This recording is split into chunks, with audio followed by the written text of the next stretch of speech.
Michael's upbringing made him who we see in GTA 5. He spent his younger years pulling robberies to when he cuts a deal to stage a heist in exchange for a new life for him and his family.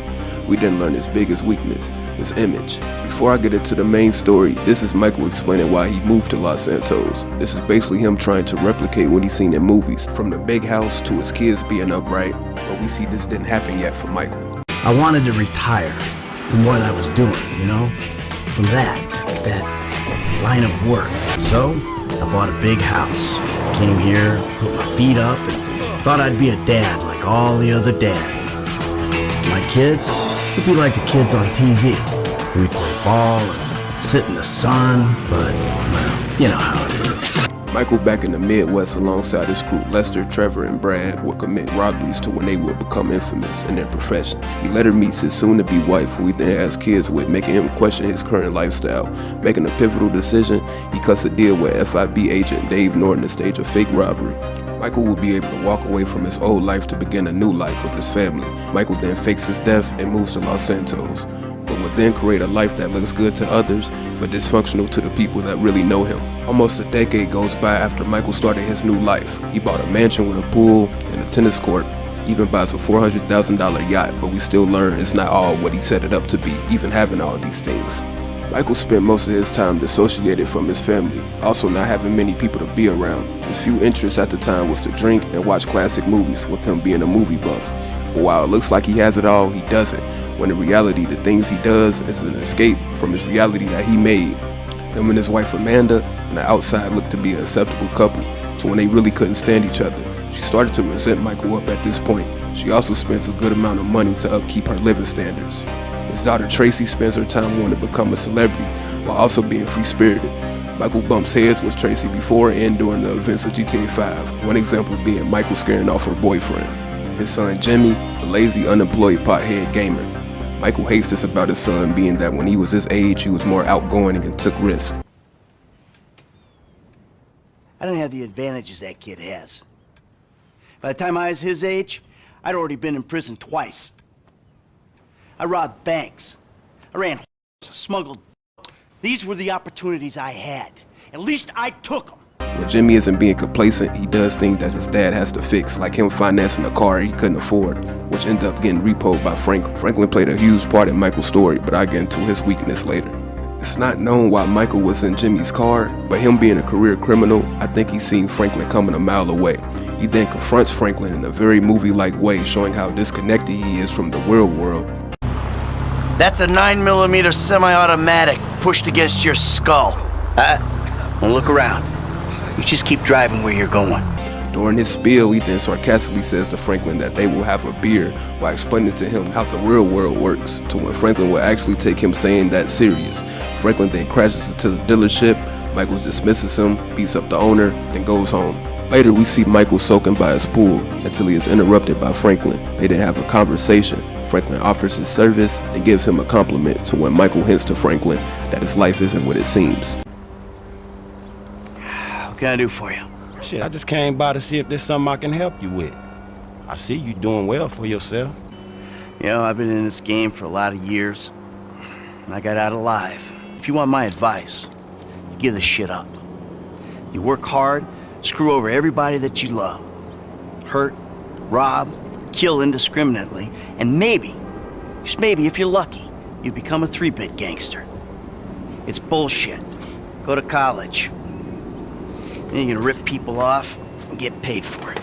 Taking a liking to Franklin, he invites him to a bar, but before they can get there, Jimmy calls Michael while on the highway pleading for help after he tries to sell his boat, but gets it taken. On the way there, Michael tells Franklin that he's someone Franklin will be wanting to impress, saying that he can teach him the ropes, even after all he did to leave that life. All right, homie. I ain't your homie. I'm someone you want to impress. Really? Man, I thought you was retired. Why the fuck do I want to impress some slipper-wearing motherfucker? Because I can still teach you a thing or two. Maybe help you open the door to all the joys that boat-related parenting issues entail. After not being able to get his boat back, we hear Michael explain how he used to only stare at the yacht, not having people to boat with, including his family. Being that at this point, when Michael isn't causing conflict with his family, he's mostly by himself. Hey, so you do much yachting? Not anymore. No, I don't. Before, I mean, man. No, not really. This little shit stays in his room all day, and I don't have any other people to go with, you know? I like looking at it. Looking? Yeah, I'd come down to the marina, sit on the dock, pour myself a drink, and look at her. Jacqueline. It'd clear my head, you know, let me dream. Jacqueline, huh? Well, maybe you need to do some other shit to fill your time. Dream other dreams, man. But Franklin will start to bring the old Michael back that later changes his life in Los Santos. Michael will then catch Amanda cheating with her tennis coach, which takes him over the top. Franklin shows up when the two chases him until he stops at a home in the hills. Michael, thinking it's the tennis coach house, he pulls it down. On the way back to the house, we hear Michael say that he's more than what he's been doing for the last decade, acknowledging his behavior. Man, you know what? You are wasted sitting by that fucking pool, man. You're right. I need to do something. Scotch and sunshine and sitting on my ass? Fuck that, I'm better than that. Later, the real owner goes to confront Michael to when he is made to pay for the house he destroyed. We hear Michael say that how he couldn't even afford his own house, let alone build another one. This forces Michael to get back into his life of crime he left. Looks like I'm gonna have to postpone my retirement. Fuck. Oh man, I'm mortgaged up to my eyeballs. Look, I only know one way to make money. I'm gonna have to give an old friend a call. This makes him reach out to Lester to when they plan a jewelry store heist. Lester knows the real Michael that dies and the one that's fabricated. That instead of gently decomposing in North Yankton, you're angrily decomposing in Los Santos with a shrink and a wife who don't love you no more. After Michael and Lester gets a crew together, they then go to rob the place. On the way there, one of the allies brings up old Michael in their world. We see how Michael was respected. Michael DeSanta, formerly Michael Townley, right?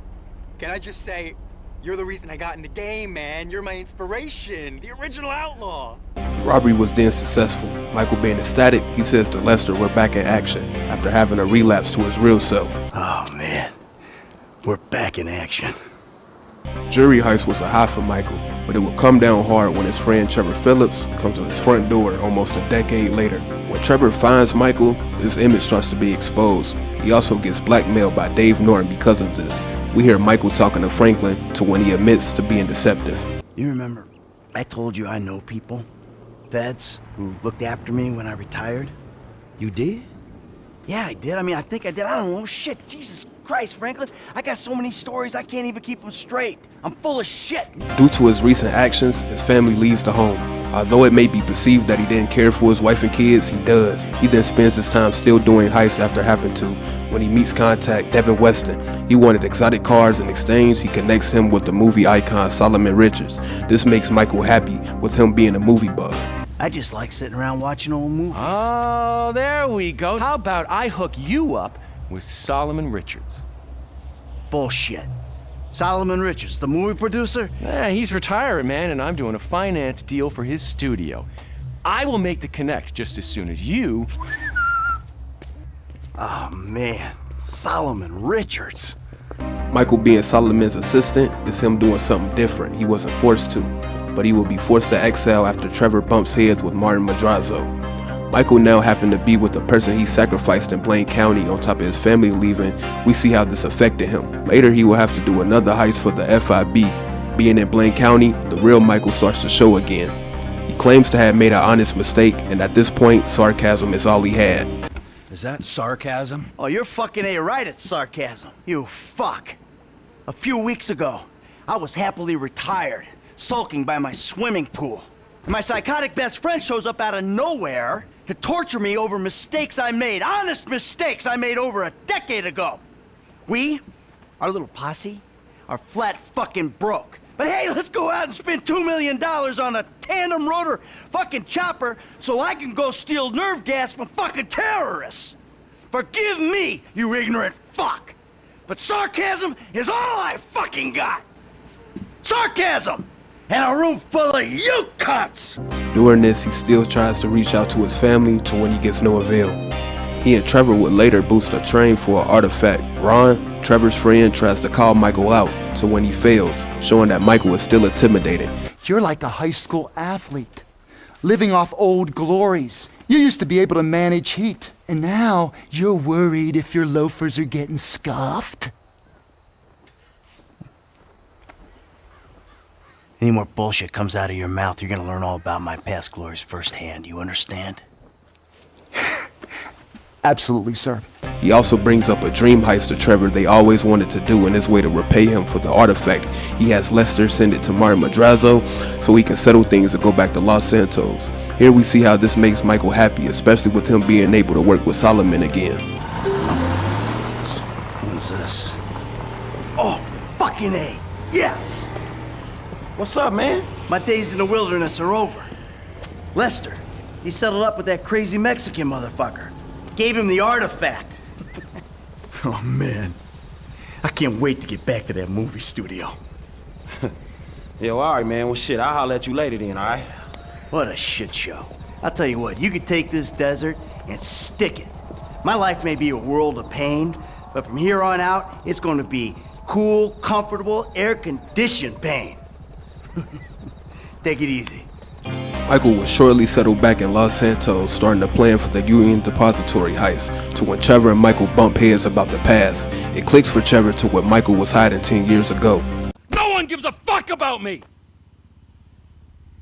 I do. Oh, fuck you! I saw your grave. I mourned you. And then it turns out that everything I fucking thought about you was wrong. Everything. You're not dead, and you're not a man. Well, what the fuck are you? I'm your fucking nightmare! Yeah, enough with your goddamn threats!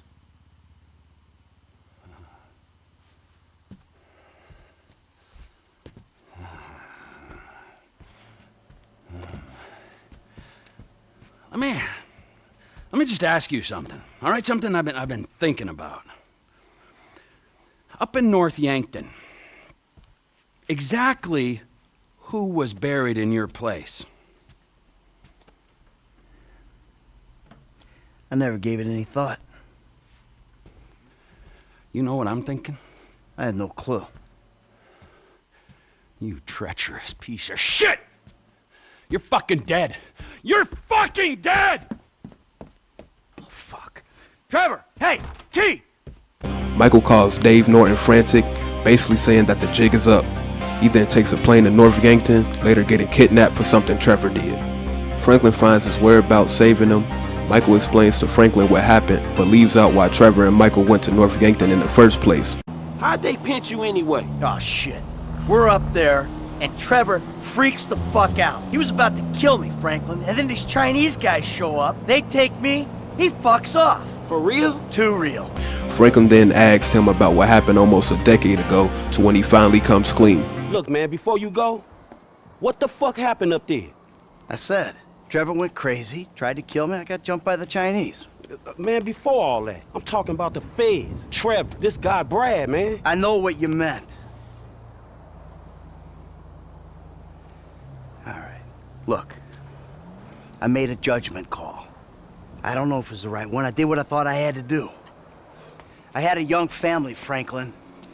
I was running with a crew of crazy motherfuckers with nothing to lose. I saw an out, a future for me, for my family.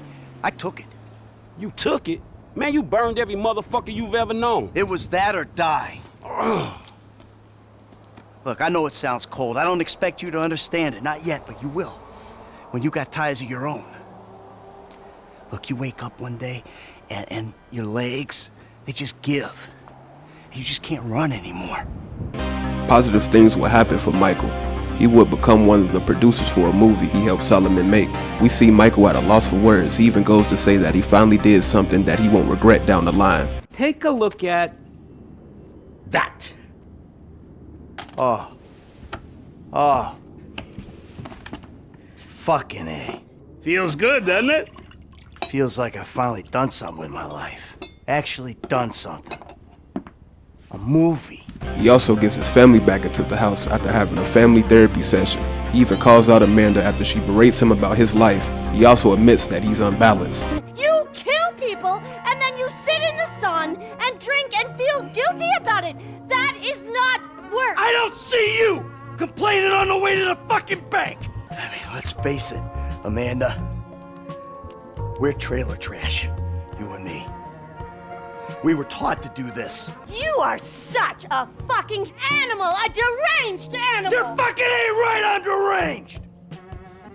How could I not be? Even though things are on the up for Michael, he still was in the hands of the FIB. Michael is made to break into the FIB headquarters to remove files that go against Steve Haynes and Dave Norton.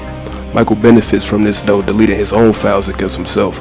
This gives Michael the clean slate he tried to do 9 years ago. He becomes a loose end after Michael refuses to continue to do that dirty work. During this, Trevor saves Michael, wanting him alive so they continue to plan and execute their last big heist. Yeah, well, what Clear the as fuck did fucking you come back for? Oh, you know why. Ah, no. One last score. Mm-hmm. And if it goes good, guess what? I don't have to put a little bullet in your head. But if it goes bad, well, that's okay too. Because then you and I get to go to hell.